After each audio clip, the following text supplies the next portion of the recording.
Puji Tuhan, haleluya, haleluya.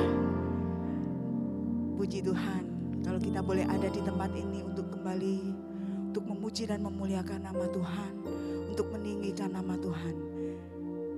Sebelum kita akan memulai ibadah pagi hari ini, mari kita semua bersatu hati dalam doa. Pujian syukur kami naikkan kepadamu Tuhan. Kami berterima kasih untuk setiap kebaikan-Mu Tuhan. Kalau sehingga hari ini kami boleh datang untuk memuji, memuliakan dan menyenangkan hati Engkau. Kami percaya Engkau hadir di tengah-tengah kami. Kami percaya kami pulang dengan diberkati Tuhan. Kami percaya Tuhan kemenangan akan kami terima. Terima kasih Tuhan. Kami siap untuk memuji dan memuliakan nama Engkau. Hanya di dalam nama Tuhan kami Yesus Kristus. Kami sudah berdoa. Haleluya. Amin. Puji Tuhan. Untuk setiap kebaikan Tuhan yang kita rasakan hingga hari ini. Mari kita bersama-sama kita mau mengucap syukur. Kita berterima kasih buat setiap kebaikan Tuhan. Buat setiap kemurahan dan anugerahnya. Terima kasih Tuhan. Kami mau menyembah-Mu Yesus. Kami mau meninggikan Engkau. Haleluya. Terima kasih Yesus. Haleluya. Yang ku sembah hanya Yesus, yang ku puja hanya Yesus, yang ku sanjung hanya Yesus, sebab Kau Allahku.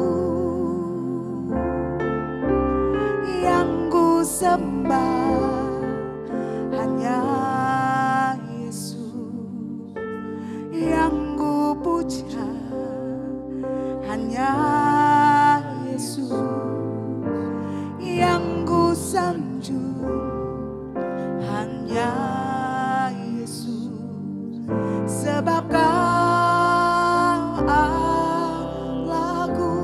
Yesus, ku sembah Kau Yesus,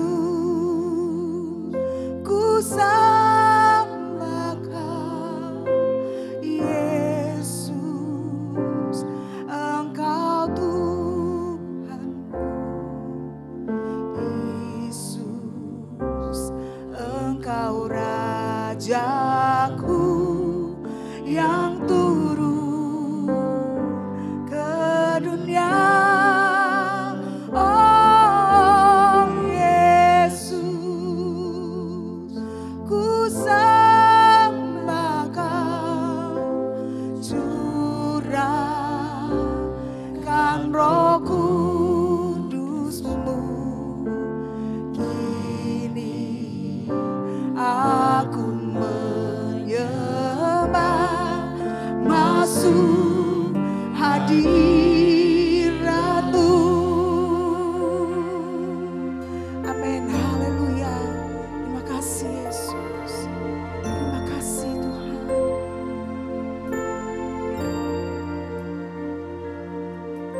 Berikan sorak-sorai bagi Tuhan kita.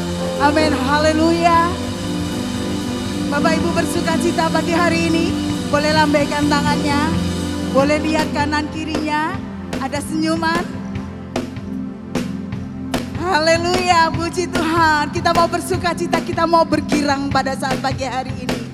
Tanggalkan segala beban, kita mau bersuka cita, ada dalam hadirat Tuhan. Amin, haleluya.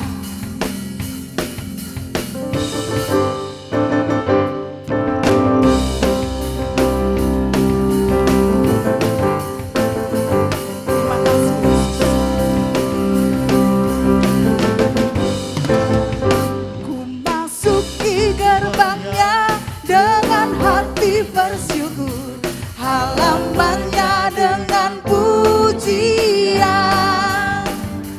Kataku hari ini harinya Tuhan, ku bersuka sebab Dia dirangkanku. Ku masuki gerbangnya dengan hati bersyukur, halamannya dengan pujian. Kataku hari ini harinya Tuhan, ku bersuka sebab Dia girangkanku. Dia girangkanku, Dia girangkanku, oh Dia girangkanku. Ku bersuka sebab Dia girangkanku. Dia girangkanku, oh Dia girangkanku. Ku bersuka sebab Dia girangkanku.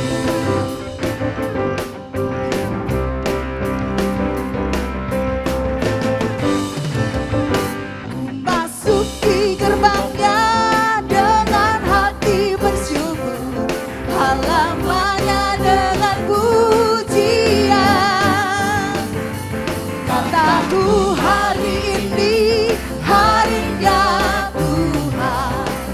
Ku bersuka sebab Dia kirangkanku. Ku masuk di gerbangnya dengan hati bersyukur, halamannya dengan pujian.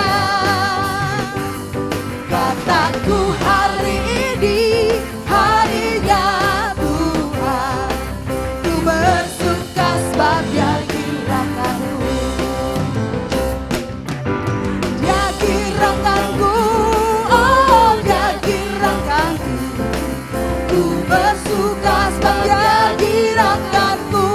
Oh, Dia kirangkanku, oh Dia kirangkanku. Ku bersuka sebab Dia kirangkanku. Dia kirangkanku, oh Dia kirangkanku. Ku bersuka sebab Dia kirangkanku. Dia kirangkanku, oh Dia kirangkanku. Ku bersuka sebab Dia kirangkanku. Amin, haleluya. Hanya Tuhan sumber sukacita kita. Amin, haleluya.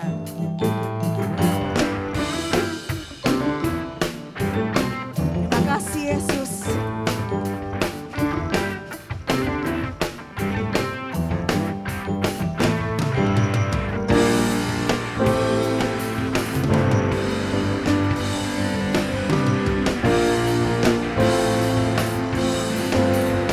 Mari kita lambaikan tangan kita bersama-sama. Kita mengatakan Dia kirangkanku. Amin, haleluya. Terima kasih Yesus. Dia kirangkanku, oh Dia kirangkanku. Ku bersuka sebab Dia kirangkanku. Amin, haleluya. Dia kirangkanku, oh Dia kirangkanku. Ku bersuka sebab Dia kirangkanku. Amin, haleluya. Dia kirangkanku, oh Dia kirangkanku. Ku bersuka sebab Dia kirangkanku. Dia kirangkanku, oh Dia kirangkanku. Ku bersuka sebab Dia kirangkanku. Ku bersuka sebab Dia kirangkanku. Ku bersuka sebab Dia kirangkanku. Amin, haleluya. Puji Tuhan. Silakan duduk Bapak Ibu Saudara.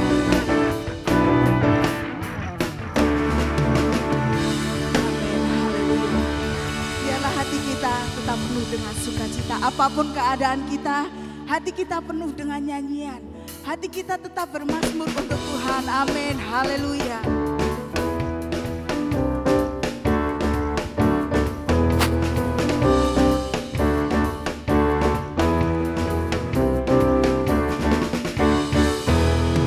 Hatiku penuh nyanyian, hatiku penuh nyanyian, hatiku bernyanyi untuk Raja segala raja. Hatiku penuh nyanyian, hatiku penuh nyanyian, hatiku bernyanyi untuk Raja segala raja. Sembahlah dan pujilah Dia, sembahlah dan pujilah Dia, sembahlah dan pujilah Dia, Raja segala raja.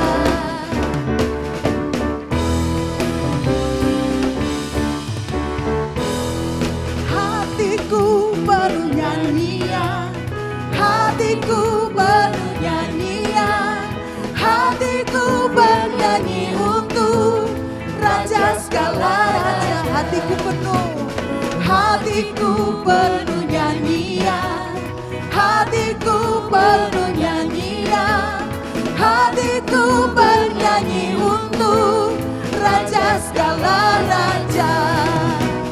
Sembahlah dan pujilah Dia, pujilah Dia, sembahlah dan pujilah Dia, Raja segala raja. Sembahlah dan pujilah Dia, sembahlah dan pujilah Dia, sembahlah dan pujilah Dia, Raja segala raja. Mari saya undang kita semua bangkit berdiri, kita mau lebih bersuka cita. Amin, haleluya. Hatiku penuh nyanyian, hatiku penuh nyanyian, hatiku bernyanyi untuk Raja segala raja. Hatiku penuh nyanyian, hatiku penuh nyanyian, hatiku bernyanyi untuk Raja segala raja, Raja segala raja, Raja segala raja, Raja segala raja. Amin, haleluya. Senang hatiku kira karena hadirat Tuhan ada di sini. Apapun masalah yang engkau hadapi akan terlepas dalam hadiratnya. Hatiku senang, hatiku kira karena hadirat Tuhan ada di sini. Apapun masalah yang engkau hadapi akan terlepas dalam hadiratnya. Hatiku senang, hatiku kira karena hadirat Tuhan ada di sini. Apapun masalah yang engkau hadapi akan terlepas dalam hadiratnya. Mari puji dan sembah Tuhan, bebaskan roh untuk menyembah Dia. Mujizatnya sedang terjadi. Aku bebas, aku sembuh, aku menang. Mari puji dan sembah Tuhan, bebaskan roh untuk menyembah Dia. Mujizatnya sedang terjadi. Aku bebas, aku sembuh, aku menang. Senang hatiku kira karena hadirat Tuhan ada. Amin, haleluya. Akan terlepas. Amin, hatiku senang, hatiku kira karena hadirat Tuhan ada di sini. Apapun masalah yang engkau hadapi akan terlepas dalam hadiratnya. Mari puji dan sembah Tuhan, bebaskan roh untuk menyembah Dia. Mujizatnya sedang terjadi. Aku bebas, aku sembuh, aku menang. Mari puji dan sembah Tuhan, bebaskan roh untuk menyembah Dia. Mujizatnya sedang terjadi. Aku bebas, aku sembuh, aku menang. Aku bebas, aku sembuh, aku sekali lagi aku bebas, aku bebas, aku sembuh, aku menang. Amin, haleluya. Terima kasih Tuhan. Apapun yang kami alami Tuhan, kami mau tetap menyembah-Mu Yesus. Biarlah hati kami tetap melekat kepadamu Tuhan. Haleluya, haleluya. Terima kasih Yesus. Terima kasih Yesus. Haleluya. Ku datang Tuhan, temukan wajah-Mu dengan hati tulus.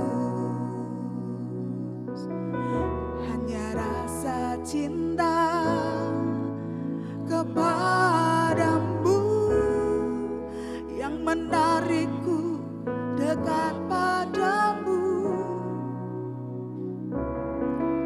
Ku datang Tuhan,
Padamu Yesusku, kekasih hati.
mau tetap menyembah.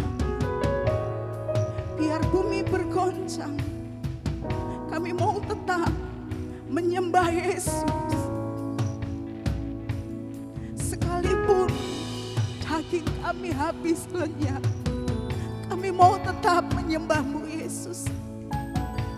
Terima kasih Tuhan, terima kasih. Terima kasih Yesus, terima kasih buat setiap kebaikan-Mu yang kami rasakan hingga hari ini. Buat setiap cinta kasih-Mu yang kami rasakan hari ini. Kami kuat, kami mau tetap melangkah bersama-Mu Tuhan. Terima kasih Yesus, terima kasih Bapa. Apapun keadaan kami, tetap Yesus di dalam hati kami. Terima kasih Tuhan buat kesempatan pagi hari ini Yesus. Kami boleh memuji dan meninggikan nama-Mu. Bekerjalah lebih lagi Tuhan. Lewat kebenaran firman-Mu pagi hari ini. Biarlah firman-Mu menjadi kekuatan kami. Firman-Mu menjadi rema bagi kami. Firman-Mu menjadi penuntun hidup kami. Kami percaya, kami pulang pasti diberkati Tuhan. Terima kasih Tuhan, kami siapkan hati kami untuk menerima kebenaran firman-Mu. Urapi hamba-Mu yang akan menyampaikan kebenaran firman-Mu Tuhan. Terima kasih Yesus, terima kasih. Bekerjalah lebih lagi dan kami siap menerima lawatan-lawatan-Mu. Ucap syukur hanya di dalam nama Tuhan kami Yesus Kristus. Haleluya. Amin.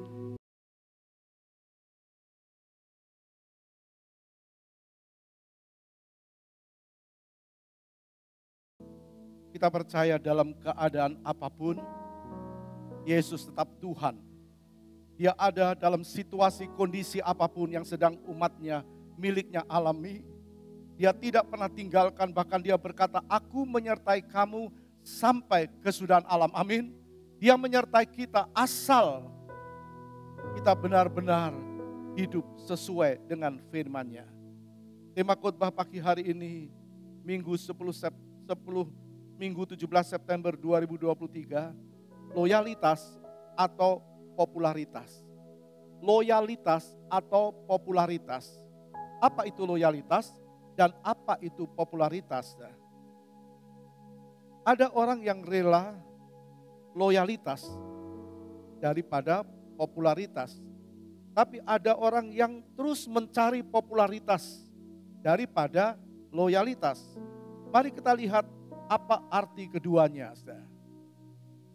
Loyalitas dari kata loyal, artinya setia, taat, patuh. Loyalitas dari kata loyal artinya setia, taat, patuh. Jadi kalau orang itu setia tanpa ketaatan, tanpa kepatuhan, dia bukanlah seorang yang loyalitas. Sebaliknya kalau orang itu taat tapi tidak patuh, tidak setia, juga bukan loyalitas. Loyalitas itu adalah dasar. Dasar atau kadar, tepatnya kesetiaan, ketaatan, dan kepatuhan seseorang terhadap prinsip yang dia pegang. Setiap orang punya prinsip. Nah, loyalitas adalah kadar kesetiaan. Kalau dia orang Kristen, maka Tuhan melihat kesetiaannya, ketaatannya, kepatuhannya kepada siapa? Tentu kepada Kristus.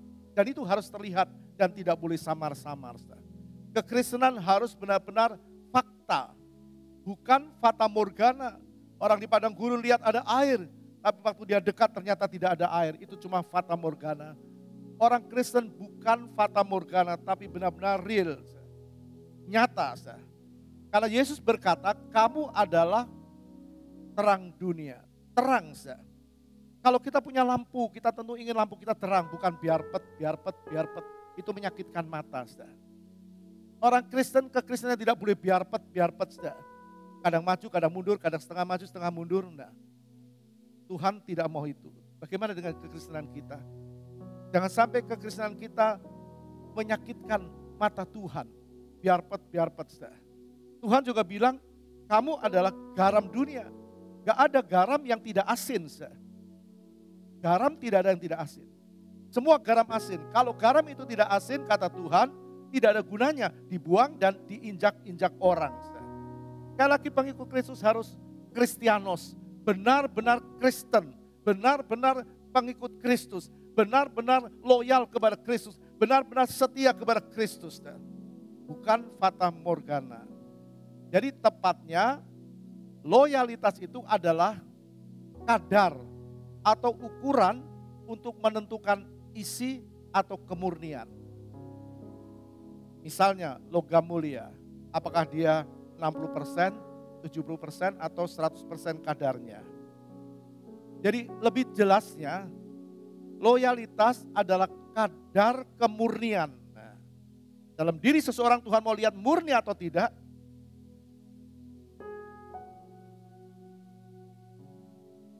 Murni atau tidak, apakah setengah murni atau benar-benar murni.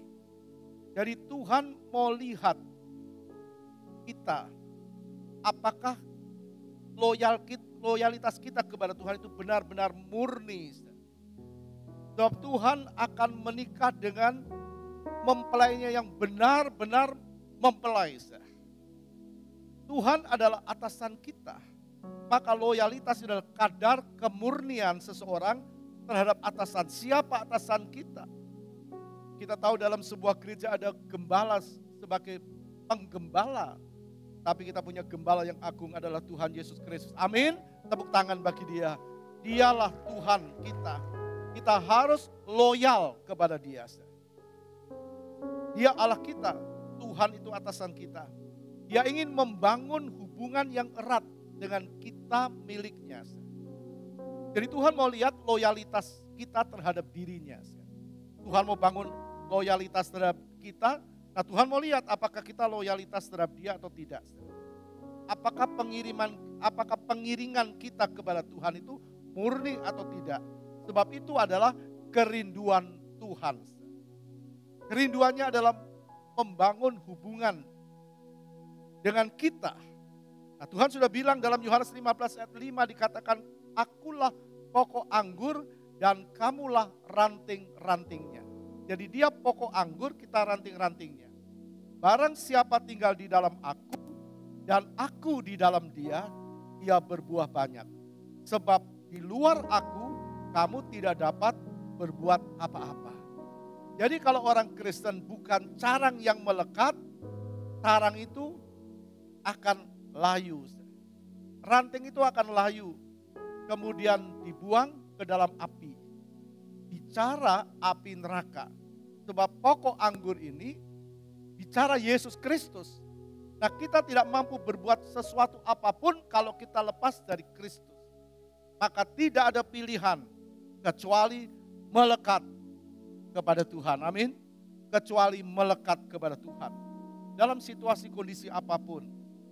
Kita tahu Tuhan ingin hubungan kita ini dengan Tuhan. Setiap kita hubungan kita dengan Tuhan membutuhkan kesetiaan. Kesetiaan dan kesungguhan.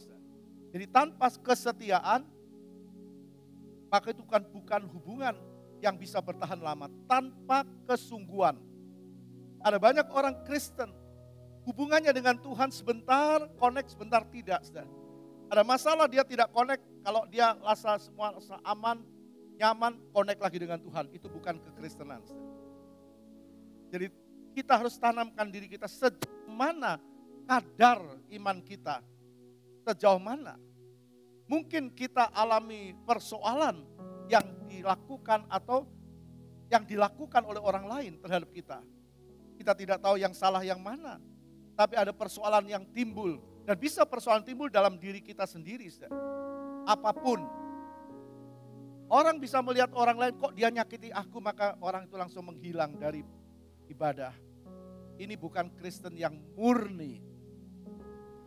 Kristen yang murni, dia kuat imannya. Jadi pengikut Kristus itu harus loyal. Jadi pengikut Yesus itu harus loyal. Jadi harus jelas pengiringannya, bukan samar-samar. Jadi orang bisa lihat, oh ini dia murid-murid Tuhan. Waktu Tuhan ada di dunia, waktu 2000 tahun lalu, orang bisa melihat, oh ini pengikut Kristus. Jadi tidak samar-samar. Jadi Kristen juga begitu, saudara. Bukan sebentar ke dunia, sebentar ke Kristen, sebentar ke Tuhan. Alami persoalan, tidak terjawab doanya, dia lari kepada paranormal, dukun. Itu bukan Kristen, saudara. Harus tegas, jadi pengikut Kristus harus loyal. Bukan cuma kelihatannya, nampaknya anak Tuhan, orang percaya pengikut Yesus, tapi ibadahnya cuma formalitas. Datang pulang hampa, tidak ada sesuatu yang dia serap, Tuhan tidak mau itu. Betapapun atau bagaimanapun kemampuan seseorang menyerap firman, tapi kalau orang itu membuka hatinya untuk Tuhan, pasti dia diberkati Tuhan dengan kebenaran firman. Kalau dia mau. Jadi Tuhan ingin kita sebagai pengikut Tuhan, bukan cuma formalitas ibadah kita, tapi loyalitas. Kalau formalitas, kalau cuma kebiasaan tanpa kesetiaan kepada Tuhan, tanpa sungguh-sungguh, orang bisa diceraikan dengan persoalan. Persoalan bisa membuat kita tidak lagi setia dan sebagainya. Jadi Tuhan ingin kita mengerti. Ada orang-orang yang cuma formalitas, lalu yang dicari adalah popularitas. Supaya terlihat, supaya tampak, supaya dipuji, dikenal dan sebagainya. Jadi saudara lihat di sini, ibadah harus imannya bertumbuh. Ibadah imannya harus bertumbuh. Orang kalau beribadah harus imannya bertumbuh. Sekali lagi bukan cuma formalitas, kebiasaan. Tapi Tuhan ingin kalau kita ibadah kita cari Tuhan. Bukan cari manusia. Kita menyenangkan Tuhan, bukan menyenangkan manusia. Dan Yesus mau kadar iman kita benar-benar murni. Coba kita buka Matius 10 ayat 37 berkata begini. Barang siapa mengasihi bapa atau ibunya lebih daripadaku, ia tidak layak bagiku. Dan barang siapa mengasihi anak laki-laki atau perempuan lebih daripadaku, ia tidak layak bagiku. Apa maksudnya ayat ini? Apa tidak boleh mengasihi keluarga? Barang siapa mengasihi bapa dan ibunya atau ibunya lebih daripadaku, ia tidak layak bagiku. Apa harus membenci keluarga? Apa harus tidak menghormati orang tua? Apa tidak boleh mengasihi keluarga? Kita perhatikan Yohanes 15 ayat 17. Yohanes 15 ayat 17. Inilah perintahku kepadamu, perintah Tuhan. Kasihilah seorang akan yang lain. Orang lain saja Tuhan suruh kasih, masa keluarga Tuhan suruh benci? Tidak mungkin, bukan. Keluarga juga harus dikasihi. Tuhan juga suruh mengasihi orang lain. Coba kita baca Lukas 18 ayat 20. Hormatilah ayahmu dan ibumu. Apa yang Tuhan katakan dalam Matius 10 tadi dikatakan barang siapa mengasihi bapa dan ibunya lebih daripadaku, ia tidak layak bagiku. Sedangkan Tuhan berkata Lukas 18:20, hormatilah ayahmu dan ibumu. Ini bukan katakan yang satu dengan yang lain, kontradiksi ayat itu bertentangan, tidak. Tuhan suruh kita menghormati orang tua. Nah, dengar baik-baik pemuda-pemudi. Anak-anak harus menghormati orang tuanya. Jalan pikiran orang tua memang tidak bisa sama dengan anak-anak. Yang dikatakan kaum milenial. Dengan segala hal yang dia bisa lakukan dengan gadget, tapi orang tua mungkin tidak bisa. Atau dikatakan gaptek. Tapi tetap firman Tuhan katakan hormatilah orang tuamu. Nah kita sekarang perhatikan baik-baik ajaran Tuhan. Ajaran Tuhan. Barang siapa mengasihi bapa atau ibunya, anak laki-laki atau perempuan lebih dari aku, ia tidak layak bagiku. Nah, ayat ini menjelaskan boleh mengasihi orang tua, boleh mengasihi saudara, dan harus. mengasihi orang lain juga. Tapi Tuhan bilang, barang siapa mengasihi bapak ibunya, anak laki-laki atau perempuan lebih dari aku. Artinya kalau standar ukuran kasih kita kepada keluarga lebih besar daripada kasih kita kepada Yesus, kita tidak layak, kata Tuhan. Jadi kalau standar ukuran yang kita pakai mengasihi keluarga lebih daripada kasih kita kepada Tuhan, kita tidak layak.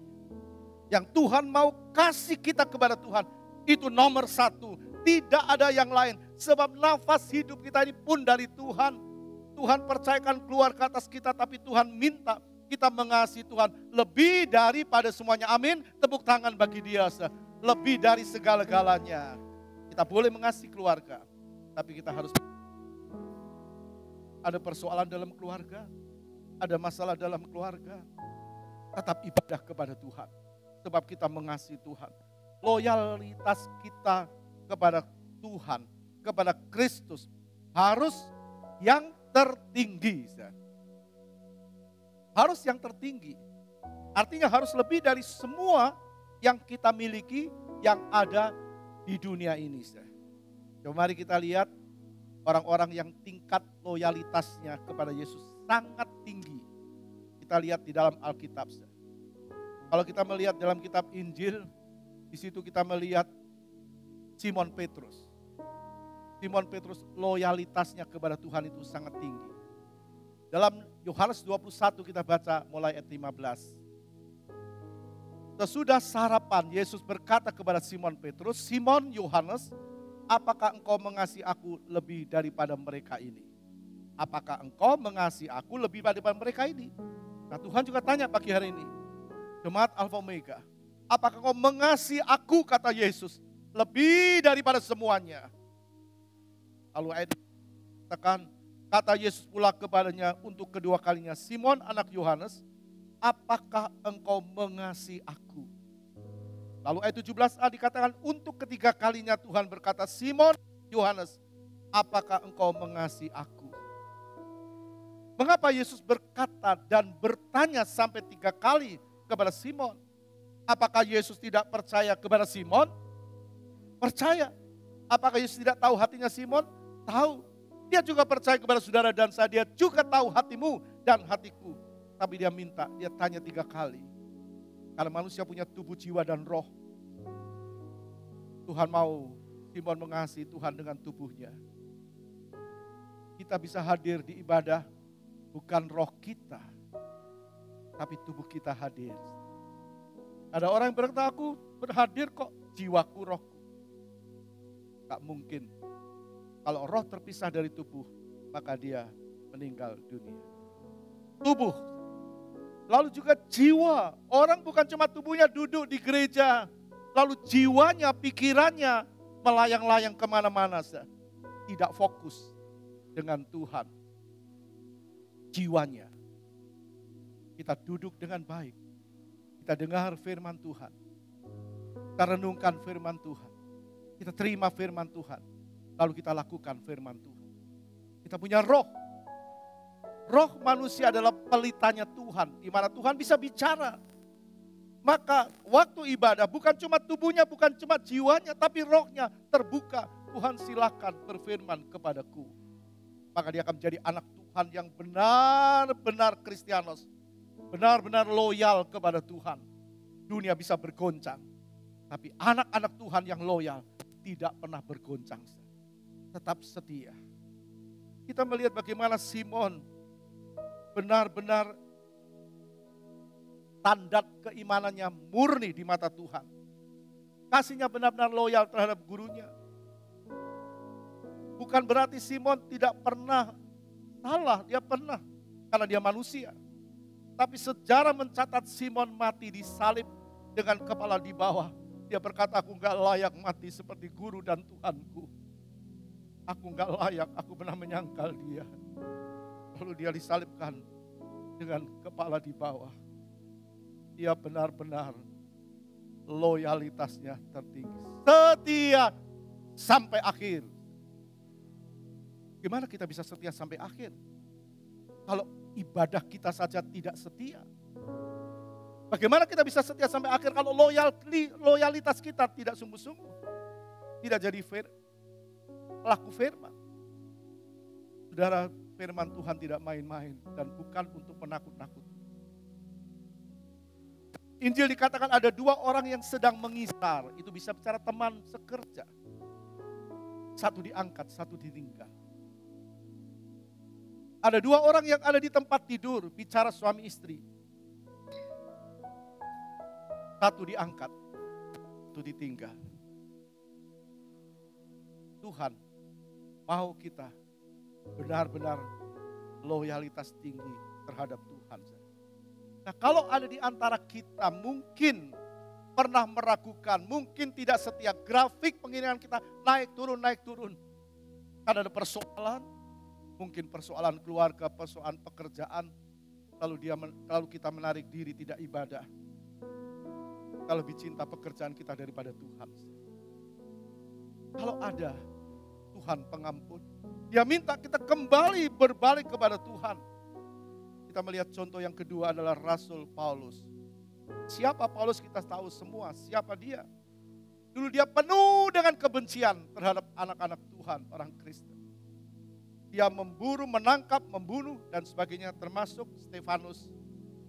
Waktu Stefanus dirajam, Paulus ada di antara mereka. Itu dulu.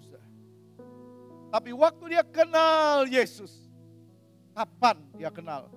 Waktu dia berjalan menuju Emmaus, menuju satu tempat.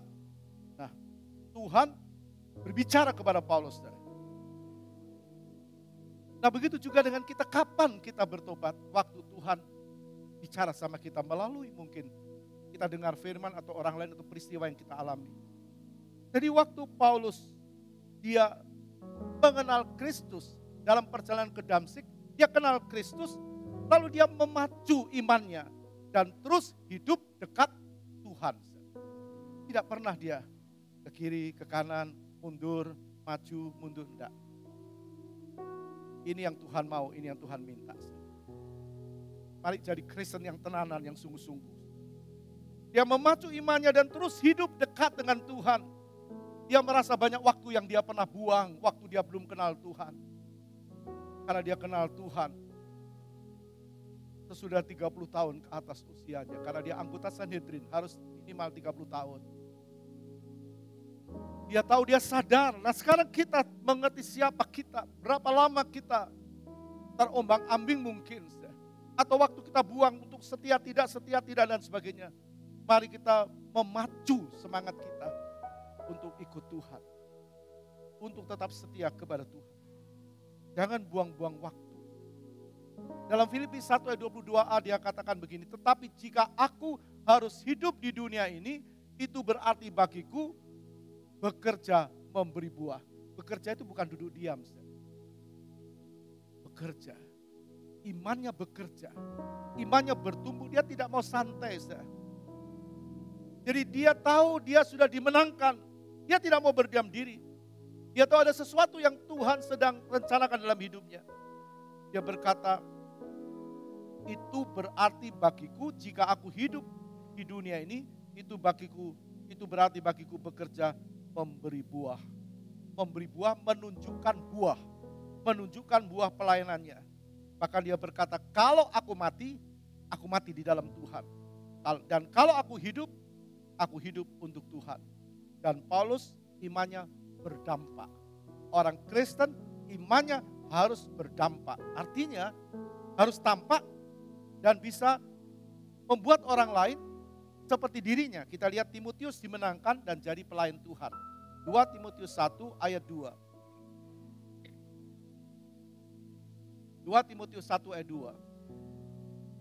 Kepada Timotius anakku yang kekasih, kasih karunia rahmat dan damai sejahtera dari Allah Bapa dan Kristus Yesus, Tuhan kita menyertai engkau.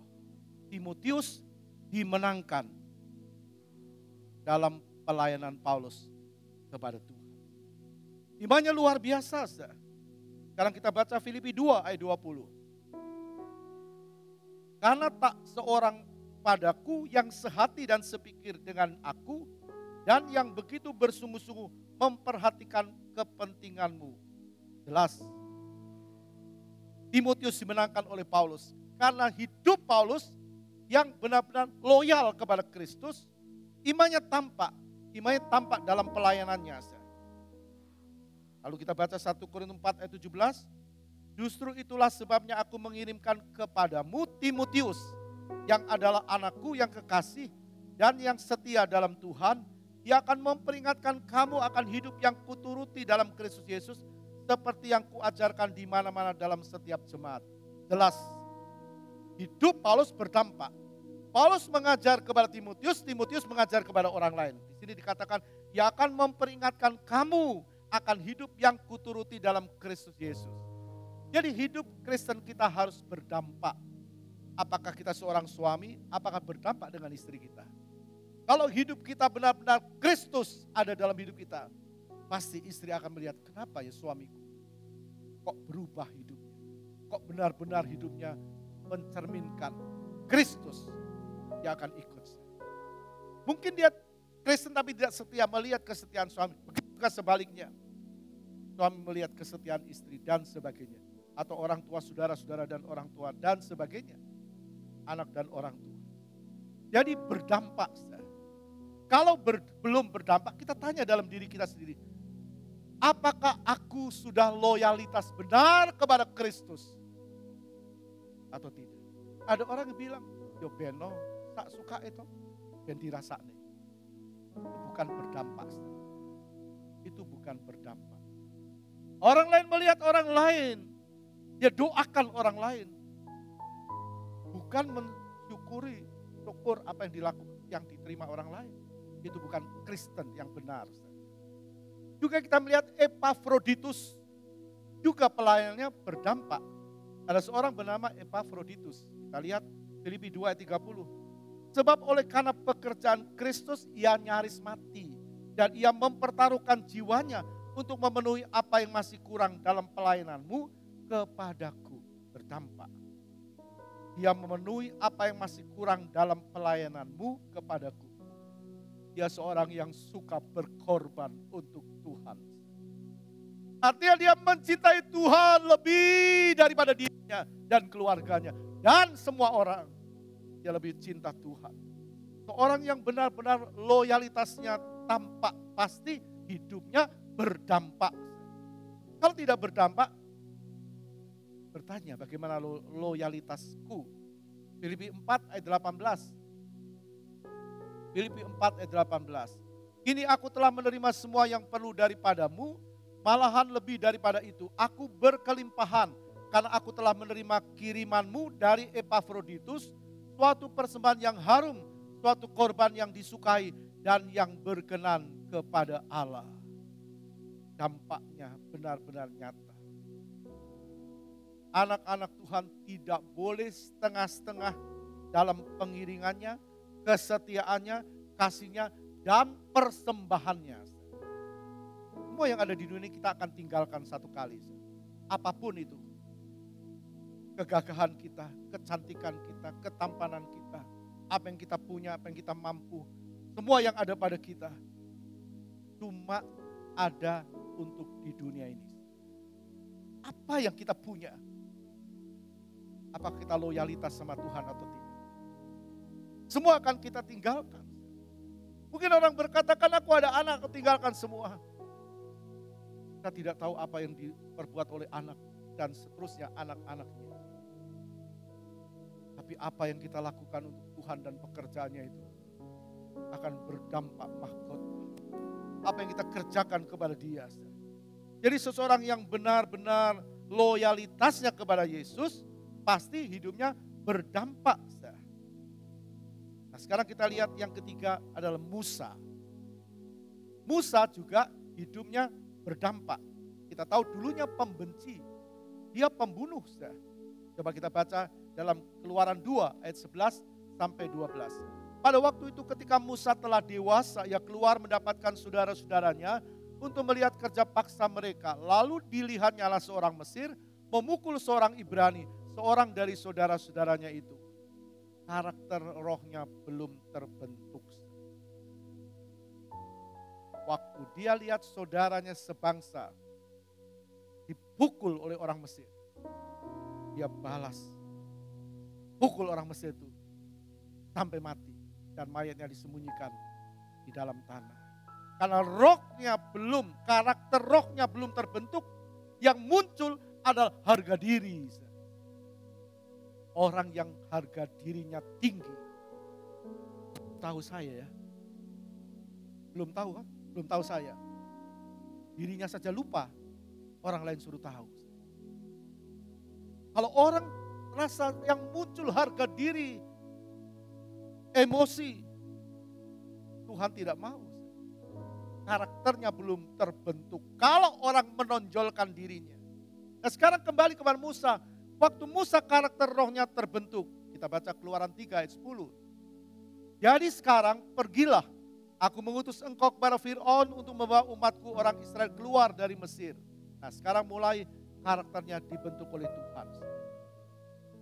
Jadi tidak bisa instan melalui pembentukan, melalui firman yang terus diucapkan kepada Musa.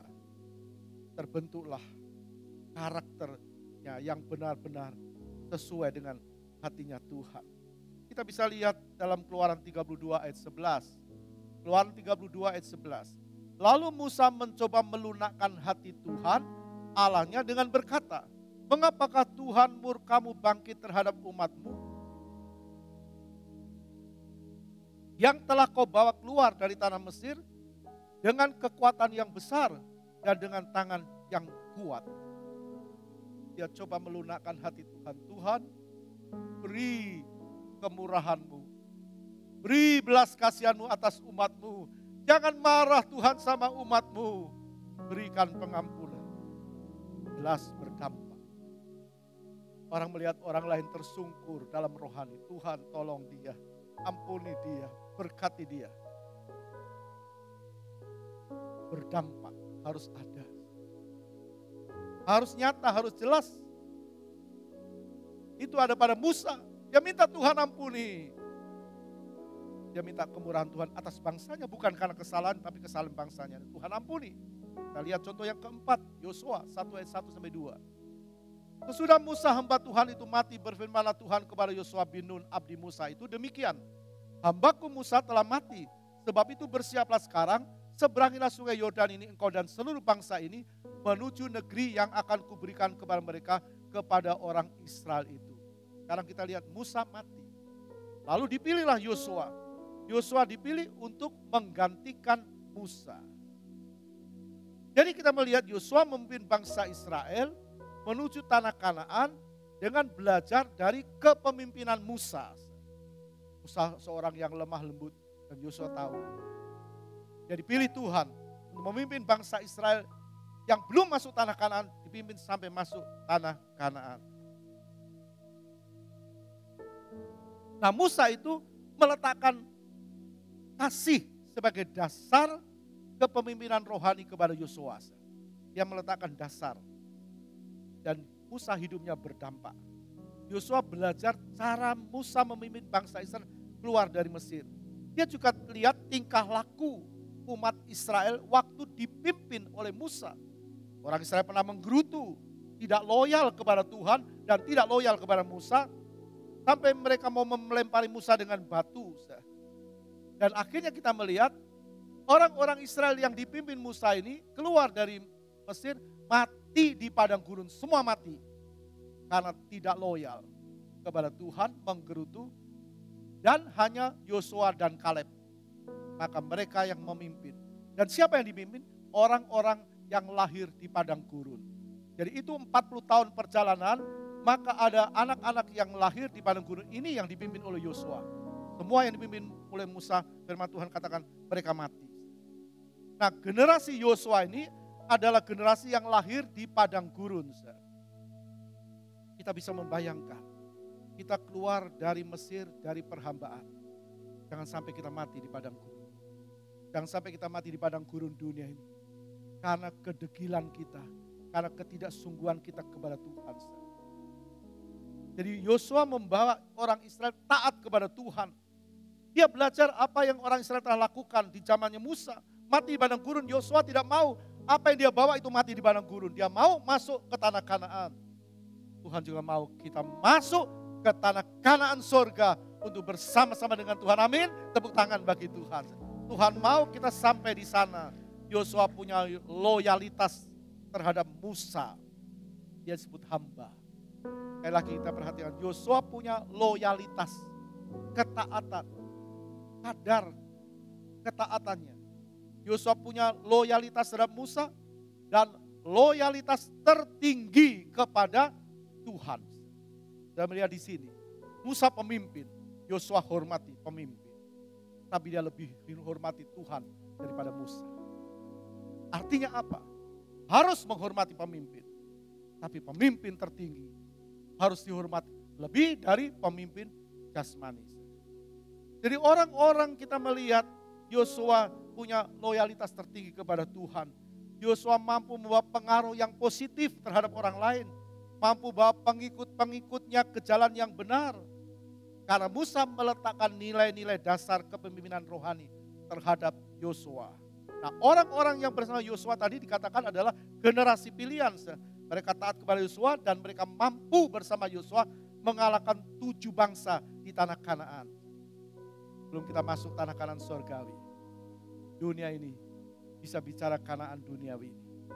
Penuh dengan bangsa enak, katakan raksasa dan sebagainya dalam firman Tuhan. Katakan dalam kitab Bilangan. Kita harus mampu mengalahkan persoalan dengan tidak menyalahkan Tuhan. Kita harus mampu mengalahkan persoalan dengan setia beribadah kepada Tuhan. Jadi sudah lihat, mari kita melihat orang-orang yang terus hidupnya loyalitasnya tinggi terhadap Tuhan. Sebagaimana Yosua, sebagaimana Musa, kita bisa melihat bagaimana orang-orang yang hidupnya loyalitasnya benar-benar tinggi dan berdampak juga dengan Paulus dan sebagainya. Hidupnya berdampak. Nah, Tuhan mau kita jadi orang Kristen yang loyal benar-benar terhadap Tuhan. Harus benar-benar.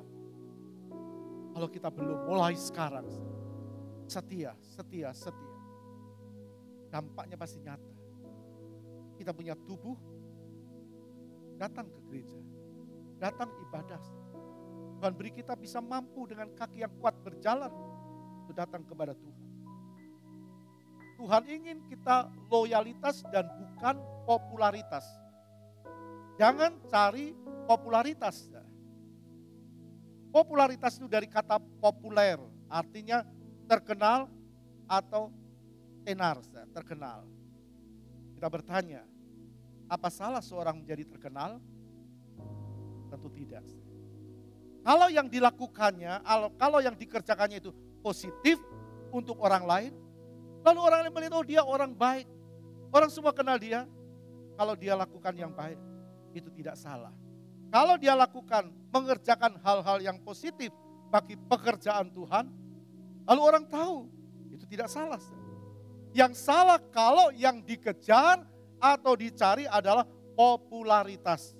Supaya dikenal, supaya dihormati, supaya terkenal, supaya tersanjung, supaya disanjung, dipuji, dan sebagainya.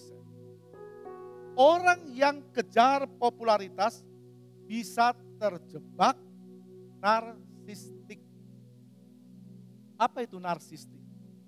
Narsistik adalah rasa bangga diri yang berkelebihan terhadap dirinya sendiri. Rasa bangga diri yang berkelebihan. Haus akan pujian. Haus akan pengakuan orang lain. Senang meremehkan dan merendahkan orang lain. Senang melihat orang lain terpuruk, baik kesehatan maupun pekerjaannya. Itu narsistik. Karena apa? Karena yang dicari orang itu ada popularitas, dia akan terjebak dengan narsistik. Rasa bangga yang berkelebihan dengan dirinya sendiri. Lalu merasa orang lain lebih rendah, orang lain tidak mampu dari dirinya. Dia haus pujian, dia haus pengakuan orang lain. senang meremehkan, merendahkan orang lain, dan sebagainya. Dan Tuhan tidak mau. Jadi popularitas itu akan membuat seseorang berbangga diri. Memang tidak semua, tapi bisa perasaan terhadap dirinya, merasa lebih daripada orang lain. Dan akhirnya dia sombong, tinggi hati, jemawa, arogan. Jadi sifat ini atau sikap ini bisa muncul dalam diri seseorang ketika seseorang merasa diri lebih daripada yang lain. Itu bahaya. Karena dia tidak sadar. Dia tidak sadar bahwa apa yang dia punya, apa yang dia bisa itu karena Tuhan. Orang yang tidak menyadari semua yang dia punya itu dari Tuhan bisa terjebak dengan popularitas. Nah, Tuhan tidak mau itu. Kita lihat Kejadian 11 ayat yang keempat. Juga kata mereka, marilah kita dirikan bagi kita sebuah kota dengan sebuah menara yang puncaknya sampai ke langit. Dan marilah kita cari nama supaya kita jangan terserak ke seluruh bumi. Kalau kita baca sepintas, orang bilang loh mereka mau rukun supaya tidak terserak. Tapi kalau itu baik, tidak mungkin Tuhan menserakkan mereka. Kadang-kadang ada hal-hal yang masuk di akal menurut kita baik, tapi ternyata tidak. Marilah kita dirikan bagi kita sebuah kota dengan sebuah menara yang puncaknya sampai ke langit. Dan marilah kita cari nama supaya kita jangan terserak ke seluruh bumi. Mereka mengerjakan sesuatu tapi cari nama. Jangan kita kerjakan sesuatu untuk nama kita. Mereka bukan sekedar membangun, tapi membangun demi nama. Mereka mengerjakan bukan sekedar mengerjakan demi nama. Jangan anak Tuhan membangun, mengerjakan sesuatu melayani Tuhan untuk cari nama. Supaya dikenal, oh dia melayani. Tapi cari nama. Cari popularitas. Jadi apapun yang kita kerjakan Tuhan bilang, kerjakanlah itu untuk Tuhan dan bukan untuk manusia. Amin. Bukan untuk manusia. Kerjakan semua itu untuk Tuhan, kata firman Tuhan. Kita lihat ayat 8 apa yang terjadi. Demikianlah mereka diserahkan Tuhan dari itu ke seluruh bumi dan mereka berhenti mendirikan kota itu. Artinya mereka stop berhenti setelah diserahkan oleh Tuhan. Jangan sampai sesuatu yang kita banggakan itu diserahkan oleh Tuhan. Baru kita mau sadar. Tapi kita mau sadar sekarang. Dan hidup loyal terhadap Tuhan. Dan bukan cari popularitas. Tuhan berkati kita. Amin. Mari kita bangkit. Ku rindu setiap waktu hidup di kebenaran. Haleluya, haleluya. Ku rindu setiap waktu hidup di kebenaran. Ku rindu setiap waktu hidup di kebenaran-Mu,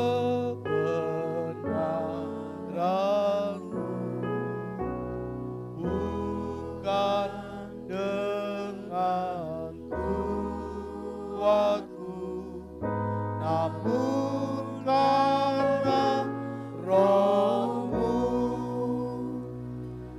Yesus yang ku pegang. Mari komitmen kita, janji kita kepada Tuhan. Tuhan, ku rindu setiap waktu hidup di kebenaran. Ku rindu setiap waktu hidup di kebenaran-Mu, bukan dengan kuatku, namun karena Roh-Mu, Yesus Kau yang ku pegang.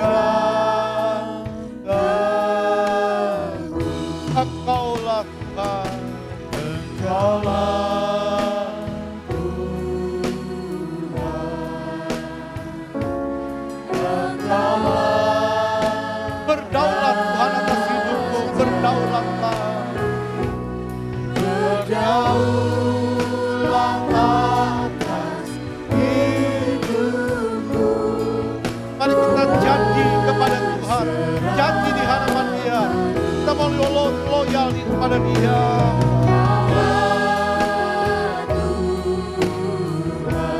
Berita David,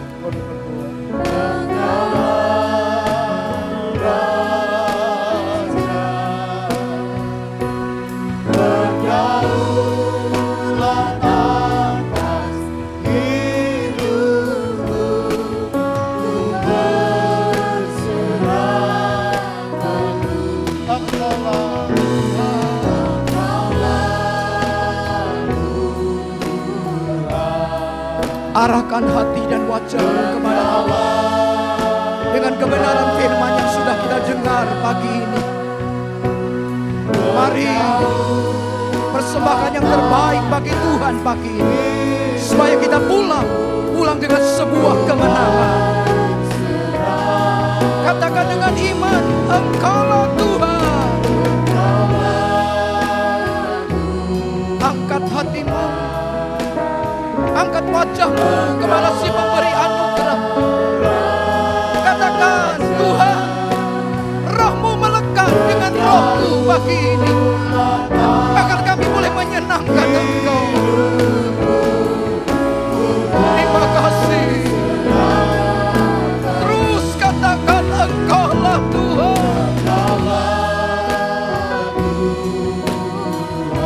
Bicaralah balik setiap pribadi. Bicaralah lebih dahsyat bagi setiap umat.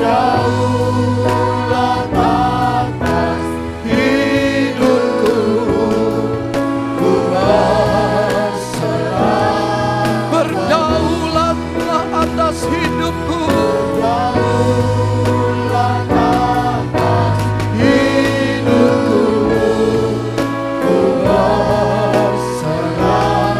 Sekali lagi berdaulatlah.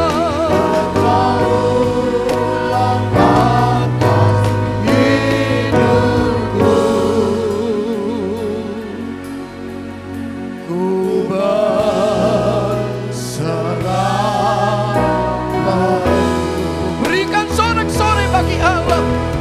Allah sedang menyempurnakan gerejanya di hari-hari terakhir. Tuhan bawa jemaat-Mu pagi ini mengerti rencana Engkau dengan kebenaran firman. Seringkali iblis menjebak kami untuk kami mencari sebuah popularitas dalam hidup ini. Ampuni kami semua Tuhan. Ampuni jemaat-Mu. Ampuni para pembaca online yang mendengar berita firman-Mu. Kami sadar semua akan berakhir dengan sia-sia. Tetapi kalau hidup kami loyalitas dengan Engkau, memiliki loyalitas yang tertinggi dengan Engkau, seperti Petrus, seperti Paulus, seperti Musa, berdampak bagi Yosua. Haleluya, haleluya. Itu mendatangkan sukacita, mendatangkan satu kebaikan. Kami percaya kalau setiap kami yang hadir pagi ini, kami sadar dalam mengiring Tuhan, kami semakin hari memiliki loyalitas yang sungguh-sungguh kepada Engkau. Baik dalam pengiringan kami setia kepada Engkau. Baik kami dalam melayani, kami setia kepada Tuhan. Baik dalam kami berkorban, kami setia kepada Tuhan. Karena semua yang bisa kami lakukan itu datangnya dari Engkau. Sekali lagi, datangnya dari Engkau. Ampuni jemaat-Mu. Selama ini kami kurang mengerti, atau mungkin kami sudah mengerti tapi kami tidak melakukan. Ampuni kami. Lama sangka, kira lama ya sangka, lama takura, lama ya sekia, lama. Sempurnakan gereja-Mu di tempat ini. Sempurnakan Roh Kudus. Hamba-Mu selesai berbicara, tapi Roh-Mu menembus setiap batin umat-Mu, agar kami menjadi umat yang menyenangkan Engkau. Saat kami menyenangkan Engkau, hadirat-Mu turun atas kami. kebaikan-Mu melimpah kepada kami. Dan kalau kami melakukan firman-Mu, kami akan mendapatkan kemenangan. Yang sakit disembuhkan, yang susah dihiburkan, yang menghadapi jalan buntu, Engkau membuka jalan. Terima kasih Bapa buat pencerahan firman-Mu pagi ini. Urapi hamba-Mu dengan hikmat, marifat yang daripada Maha Tinggi. Terus melingkupi hamba-Mu untuk mendewasakan jemaat-Mu Alfa Omega dan para pembaca online di mana berada, semakin menjadi umat Allah yang semakin sempurna. Terima kasih Bapa, kami percaya kalau kami mengaminkan firman-Mu dan kami mau melakukan firman-Mu, maka kami sebentar pulang. Bukan seperti pada waktu kami datang, tapi kami pulang dengan sebuah kemenangan. Kami raih kemenangan, kami raih mujizat. Karena Engkau sumber mujizat itu ada dalam setiap hidup kami. Terpujilah Engkau, kekal untuk selama-lamanya. Kemuliaan, kebesaran, kejayaan Engkau yang memiliki, hamba kembalikan kepadamu. Dan kami percaya kami semua yang datang pagi ini sudah dipuaskan, dipulihkan, diberkati oleh firman. Terpujilah Tuhan kekal selama-lamanya. Dalam nama Yesus, hamba sudah berdoa dan mengucap syukur. Terima kasih Tuhan, terima kasih. Berkati umat-Mu, berkati milik-Mu. Berkati persembahan yang mereka persembahkan untuk Engkau. Berkati mereka mengembalikan milik-Mu. Berkati pekerjaan mereka, berkati rumah tangga, berkati keluarga mereka. Terpujilah Engkau selama-lamanya. Sekarang saudaraku yang dikasih Kristus, kita pulang dan bawa berkat Allah Bapa, kasih sayang Yesus Kristus dan persekutuan di dalam Roh Kudus, yaitu di dalam nama Tuhan Yesus Kristus. Hari ini sampai Maranatha, Tuhan Yesus datang yang kedua. Semua yang percaya katakan amin. Tuhan berkati.